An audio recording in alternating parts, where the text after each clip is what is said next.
Hi friends, welcome back to my channel. അപ്പോൾ ഇന്ന് ഞാൻ വന്നിട്ടുള്ളത് നല്ലൊരു കൂന്തൽ റോസ്റ്റിൻ്റെ റെസിപ്പി ആയിട്ടാണ് കേട്ടോ.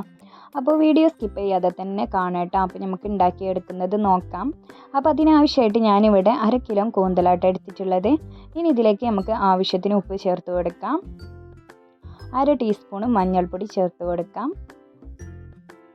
പിന്നെ ഇതിലേക്ക് 1 ടേബിൾ സ്പൂൺ കുരുമുളക് പൊടി കേട്ടോ ചേർത്ത് കൊടുക്കുന്നത്. അത് എരിവിനനുസരിച്ചിട്ട് എരിവ് ഇഷ്ടമില്ലാത്തവരെന്നുണ്ടെങ്കിൽ കുറച്ച് ചേർത്ത് കൊടുത്താൽ മതി കേട്ടോ. അപ്പോൾ ഞാനിവിടെ 1 ടേബിൾ സ്പൂൺ കുരുമുളക് പൊടി ചേർത്തിട്ട് നല്ല പോലെ തന്നെ ഒന്ന് മിക്സ് ചെയ്തെടുത്തിട്ടുണ്ട്. ഇനി ഇത് നമുക്ക് അരമണിക്കൂർ റെസ്റ്റ് ചെയ്യാൻ വേണ്ടിയിട്ട് വെക്കാം. ഇപ്പോൾ ഇതാ അരമണിക്കൂർ ആയതിനു ശേഷം ഞാനിതാ ഫ്രൈ ചെയ്തെടുക്കുകയാണ് കേട്ടോ. അപ്പോൾ അതിന് വേണ്ടിയിട്ട് സ്റ്റവിലൊരു പാൻ വെച്ചിട്ട് ചൂടായതിന് ശേഷം ഇതിലേക്ക് വെളിച്ചെണ്ണ ഒഴിച്ച് കൊടുക്കുക. വെളിച്ചെണ്ണ നല്ല പോലെ തന്നെ ചൂടായി വന്നിട്ടുണ്ട്. അപ്പോൾ ഇതിലേക്ക് നമുക്ക് നമ്മൾ മാരിനേറ്റ് ചെയ്ത് വെച്ചിരിക്കുന്ന കൂന്തൽ ഇട്ട് കൊടുക്കാം കേട്ടോ.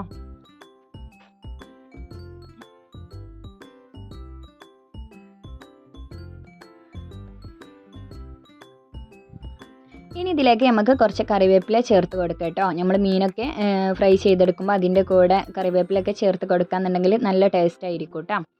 അപ്പോൾ അതാ കറിവേപ്പിലൊക്കെ ചേർത്തിട്ട് നല്ല പോലെ തന്നെ നമ്മുടെ കൂന്തൽ ഫ്രൈ ചെയ്തെടുത്തിട്ടുണ്ട്.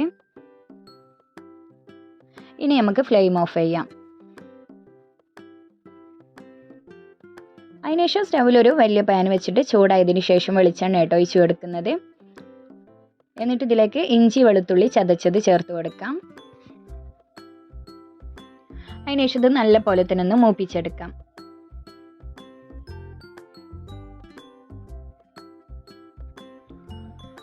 ഇനി ഇതിലേക്ക് നമുക്ക് കട്ട് ചെയ്ത് വെച്ചിരിക്കുന്ന സവാള, തക്കാളി, പച്ചമുളക് ചേർത്ത് കൊടുക്കാം.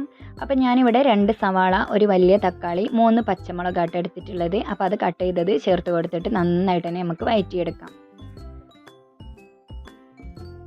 പെട്ടെന്ന് വഴന്ന് കിട്ടാൻ വേണ്ടിയിട്ട് ഇതാ ലേശം ഉപ്പ് ചേർത്ത് കൊടുക്കുന്നുണ്ട് കേട്ടോ.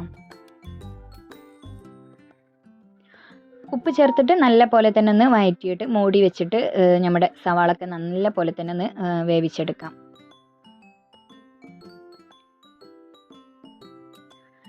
ഇപ്പോൾ ഇതാ തക്കാളി സവാളൊക്കെ നന്നായിട്ട് തന്നെ വഴന്ന് കിട്ടിയിട്ടുണ്ട് കേട്ടോ. നല്ല ബ്രൗൺ കളർ ആയിട്ടുണ്ട്. അപ്പോൾ ഇതിലേക്ക് നമുക്ക് പൊടികൾ ചേർത്ത് കൊടുക്കാം.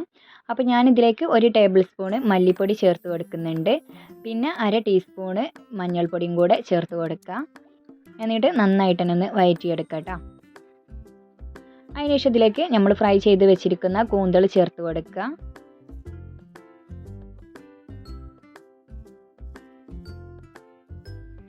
കൂന്തൽ ചേർത്തിട്ട് നല്ല പോലെ തന്നെ ഒന്ന് മിക്സ് ചെയ്തെടുക്കാം കേട്ടോ. ഇനി ഇതിലേക്ക് 1 കപ്പ് വെള്ളമായിട്ട് ഒഴിച്ച് കൊടുക്കുന്നത്.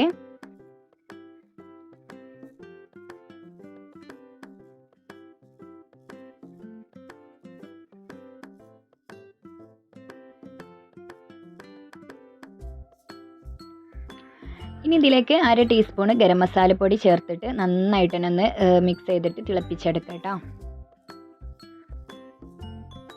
ലാസ്റ്റായിട്ട് കുറച്ച് മല്ലിയിൽ അരിഞ്ഞത് അതുപോലെ കറിവേപ്പിലൊക്കെ ചേർത്ത് കൊടുക്കാവുന്നതാണ്. അപ്പോൾ ഞാനിവിടെ കറിവേപ്പില ചേർത്ത് കൊടുത്തിട്ടുള്ളൂ കേട്ടോ.